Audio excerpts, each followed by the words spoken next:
Today on Investigate TV Plus, international crime organizations infiltrating a $1 trillion industry that fuels the American economy. The drug cartels are stepping up their game. We give you a rare behind-the-scenes look at how federal agents are evolving their tactics to crack these cases and catch the criminals. Plus, as more electric vehicles hit the road, we reveal why crash tests are raising red flags about their safety. Honestly, we were not expecting that. We thought this would be a smooth demonstration. Then finding beauty in others' cast-offs. She'll make whale tails, sea turtles, like giant canvases. The young activist inspired to share her art and save the seas. In-depth stories that inform and inspire. You're watching Investigate TV Plus. It's critical infrastructure that's often the heartbeat of cities across the country. I'm Tisha Powell. And I'm Lee Zurich. Ports, both sea and air, are hubs for trade, which in turn create business, jobs, and development. Each year, our country's ports handle $5.4 trillion worth of goods that eventually make their way into your home. According to data from 2023, some of the top U.S. imports by dollar amount are transportation equipment, computers and electronics, and oil and gas. But beneath the surface of this economic hub, we found international cartels use ports as an entrance for illegal drugs and as an exit for stolen goods and cash. Between October 2023 and September 2024, U.S. Customs and Border Protection seized nearly 500,000 pounds of illegal drugs at our nation's air and sea ports. Drugs like cocaine, heroin, and fentanyl. Our team got rare access to join federal agents as they searched planes and ships for contraband. Reporter Blair Miller takes us behind the scenes to show us how these international crimes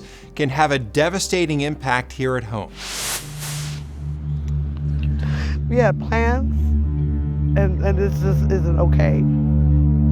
The pain is all too real for countless families like Stacia Screws. Her 26-year-old son died after a friend let him take a painkiller laced with fentanyl. Our family is completely broken. Too many stories of loss have become motivation for law enforcement on the front lines of a battle against fentanyl that just won't end. Here at Hartsfield-Jackson International Airport, U.S. Customs and Border Protection officers took us inside their processing facilities, where news cameras have never been before. This is where they scan and flag suspicious packages from airlines from foreign countries that could contain hidden cargo with drugs like fentanyl or devices used to make it. In September of 2024, officers detained this shipment with a pill press. These machines are able to make thousands of pills an hour, pills possibly containing fentanyl. We're not only targeting the drug itself, but all the chemicals and the components, to include the pill presses and dyes that are utilized to formulate those products that are killing Americans. And not just here at the airport. 247 miles down the road, we met more officers here at the Port of Savannah, focused on the cargo that sails in from foreign countries. The drug cartels are stepping up their game. This is where these containers are held before they come and go. In some cases, officers will have these containers taken off so they can inspect them. Other times, they'll go actually on the ships to see what's physically inside. These federal officers took us along as we boarded these huge cargo ships, and they targeted specific containers based on the country of origin. The shipper for that particular container has been known to ship items of questionable nature previously. That prompted us to go ahead and take a look at their container to make sure that there's nothing in there. With these containers still on the cargo ships and just arriving in Savannah, officers pried open the back. They carefully climbed inside some of them, not knowing what exactly was on board. Recycled boxes of some sort. And in some cases, finding nothing at all. Sometimes they find the cartels use duffel bags like these to hide the drugs in the back of the containers.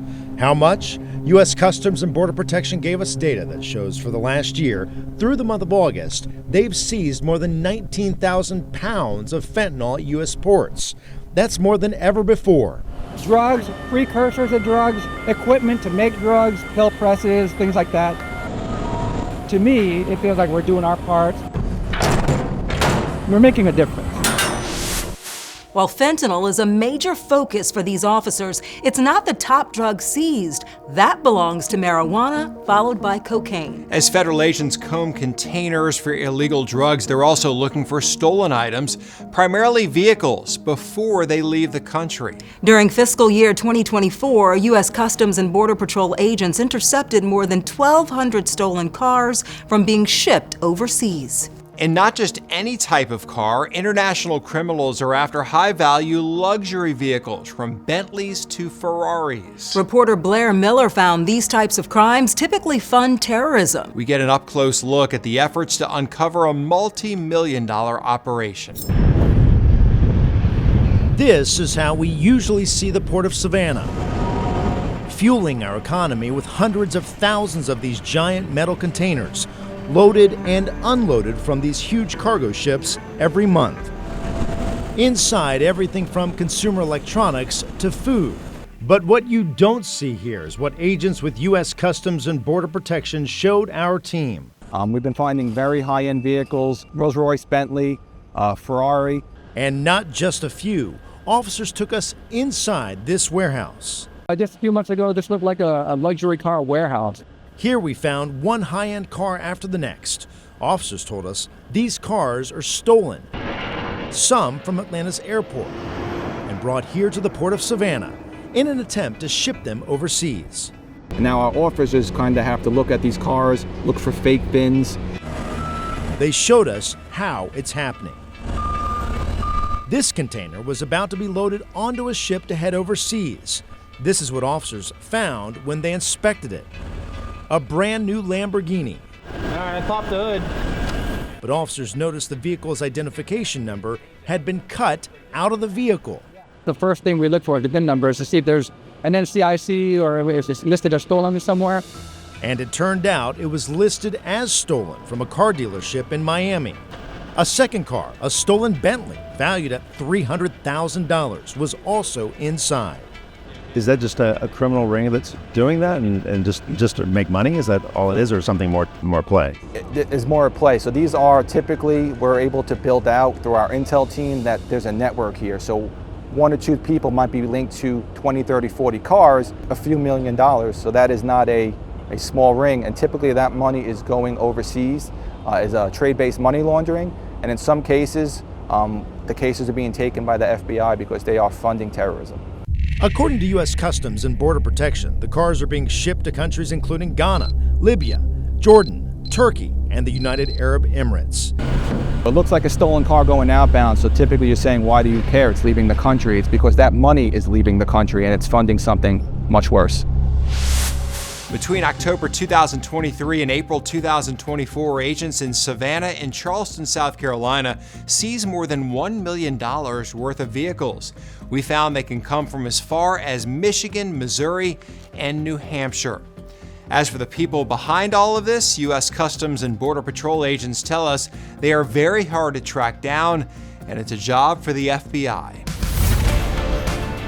Still ahead, shattering a stigma. Why one group is giving boys and young men an outlet to express important emotions. Plus, people seriously injured or even killed by the very thing that's supposed to keep them safe. We reveal why the design of our nation's guardrails is raising concerns about its safety when it comes to a specific type of car.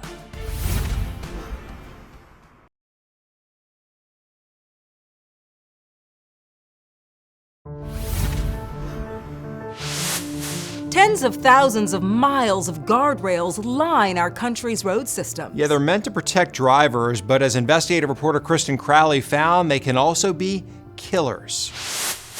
For most parents, it's easy to talk about their kids.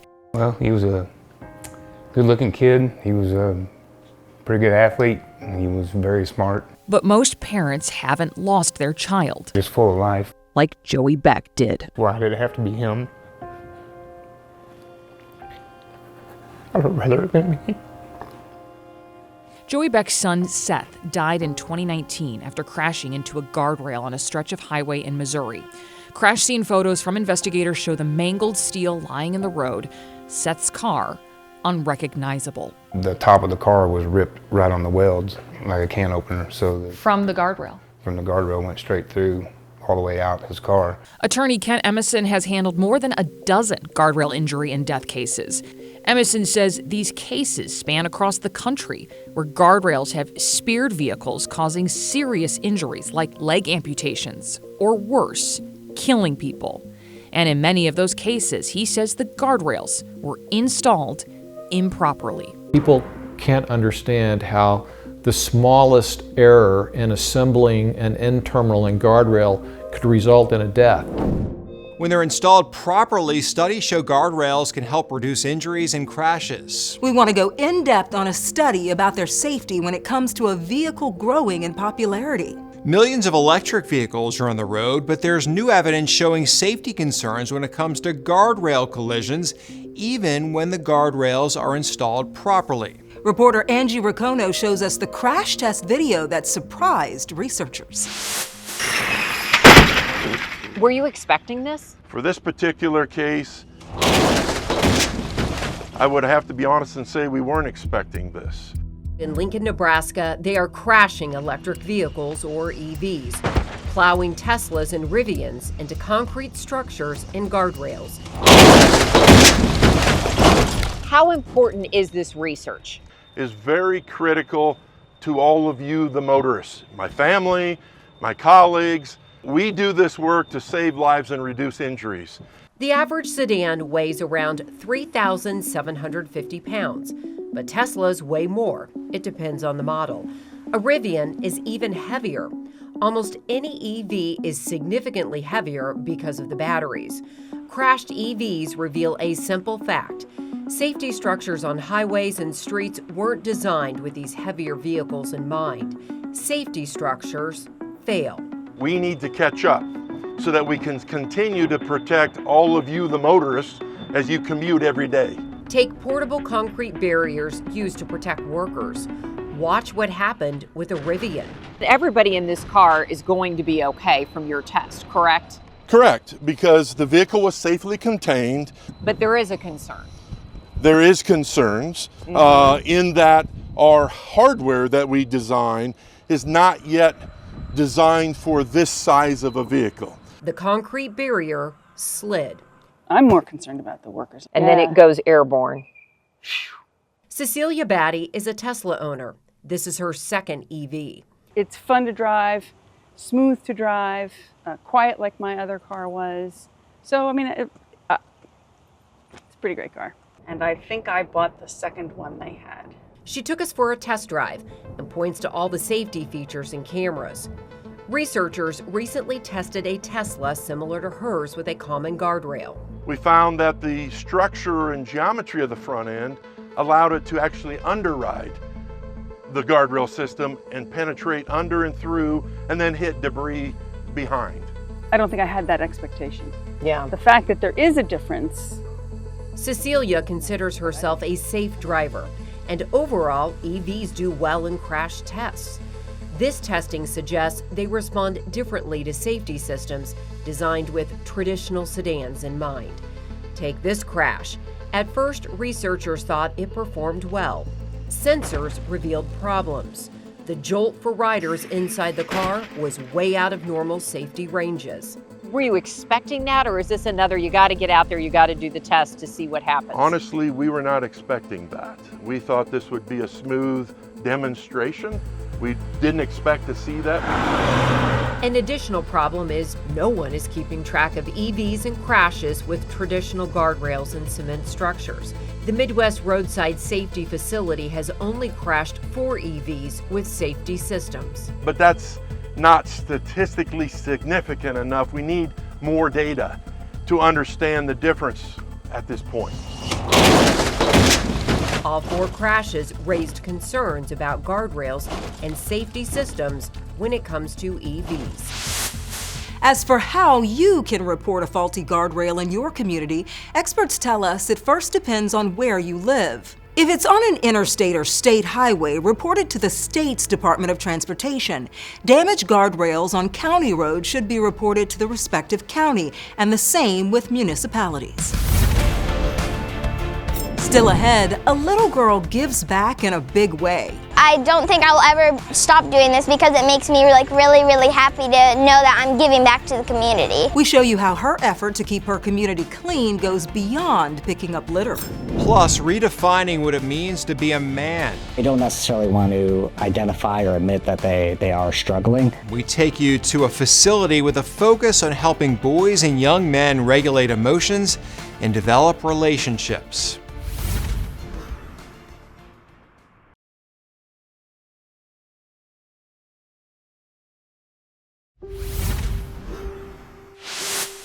Experts say many men suffer in silence because of the possible stigma surrounding mental health treatment. The Anxiety and Depression Association of America estimates nearly 1 in 10 men experience some form of depression or anxiety, but less than half seek treatment. According to the Walker Center, mental health issues can be difficult to spot due to how men experience mental health. It goes on to say men tend to deal with their symptoms externally, many times through hyper-focusing on work, alcohol, or romantic partners. Whereas women tend to focus inward when dealing with mental health challenges. When a youth services group saw rates of depression increase among boys, it created a specialized program designed to help them open up about their emotions. Reporter Mark Zenny introduces us to the people hoping to make a difference. As the director of Old Saybrook Youth and Family Services, Heather McNeil works with kids to open up through what she calls positive youth programming.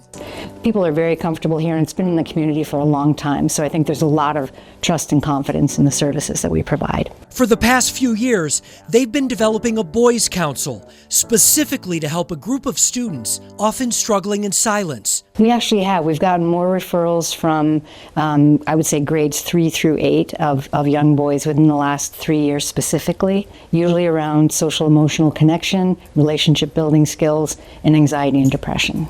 Justin Alessio is a program coordinator and clinician. Together with colleagues, he works with many boys and young men these days, going into local schools or welcoming them into the office to talk and help them cope with school and other challenges. The goal isn't to necessarily get rid of what we deem the negative emotions of sadness and anger and things like that. The goal is to, learn better ways to regulate those emotions, to process them, to handle them. They don't necessarily want to identify or admit that they are struggling. So getting them to feel safe and comfortable to do that is a challenge that I do face. Through his training as a licensed marriage and family therapist, Adam Starr builds relationships and trust. We try to keep it fun, when they come in and welcoming. It's supposed to be, a warm, friendly space where you feel comfortable and safe, and we really try to create that environment here in this space. The bottom line, your sons don't have to sit in silence. But absolutely, parents should trust their gut and they know their children, and not to have any doubt around that, and not to be ashamed or shy about reaching out for help. According to the CDC, signs of anxiety for any child can include being afraid of school or places where they have to be social and worrying about the future. Physical symptoms can include heart pounding, dizziness, and shaking. As far as depression, the signs can include feeling sad, hopeless, or irritable, changes in energy, eating or sleep patterns, and having a hard time paying attention. We do want to mention if you or someone you know is in crisis, you can call or text the National Suicide Prevention Lifeline at 988.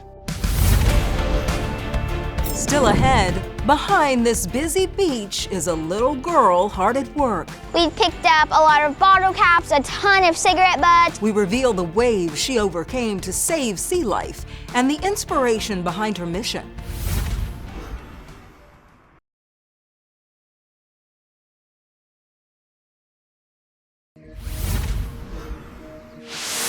The scale of pollution in our seas may be hard to imagine. Each year, billions of pounds of trash and other pollutants enter the ocean. Much of that waste is plastic. A 2022 report from the environmental group Greenpeace estimates just 5 to 6% of plastic in the U.S. is recycled. As an astronomical amount of garbage enters our oceans, a young girl is going above and beyond to help her local beach stay litter-free. Reporter Bronte Sorotsky shows us how. Tybee Island, Georgia, drawing in tourists and trash. We picked up a lot of bottle caps, a ton of cigarette butts, a few straws. Thankfully, 9-year-old Lydia Clever, or Liddy, her mom, and some other volunteers are working hard to clean as much of Tybrisa Street as they can. I adopted Tybrisa Street out here in Tybee because of my nonprofit, and I wanted to get all of the trash up. One day, after noticing how much trash was left at the beach whenever she would visit, Liddy started cleaning herself, even wanting to donate a cleanup station with trash buckets and grabbers to her school. The principal said I couldn't do it because they only accepted donations from nonprofits. So, the nonprofit Save Sea Life with Liddy was born, organizing cleanups on Tybee Island every month, if not more. She's like, wait, if we can teach other kids to care, then we won't have a beach to clean up because they'll know not to put trash on it. Now, 3 years later, the nonprofit has grown beyond just organizing cleanups. And with the pretty trash, Lydia actually keeps it and she makes trash art out of it. So she'll make whale tails, sea turtles, giant canvases. Liddy sells this art, saving up to help a local sea turtle at the Tybee Island Marine Science Center. She's raising money for West East Tracker, so I think we're about $300 away. She's already raised $900. That's not all for the 9-year-old. She's published 2 books, teaching about humans' impact on our oceans and about endangered sea creatures. When asked how long Liddy plans to keep organizing these cleanups, I don't think I'll ever stop doing this because it makes me really, really happy to know that I'm giving back to the community. In her message to any kids out there watching, no act is too small, and you're never too young to make a difference. So this girl has published 2 books. She started that nonprofit when she was 6 years old. What are we doing with our lives? What did we do today? We just read a couple of stories on this show. The Ivy League will come calling. Oh, I think so. Somewhere really good is going to become calling. Impressive girl. All right, that's it for us on Investigate TV Plus. I'm Lee Zurich. And I'm Tisha Powell. Thanks for watching.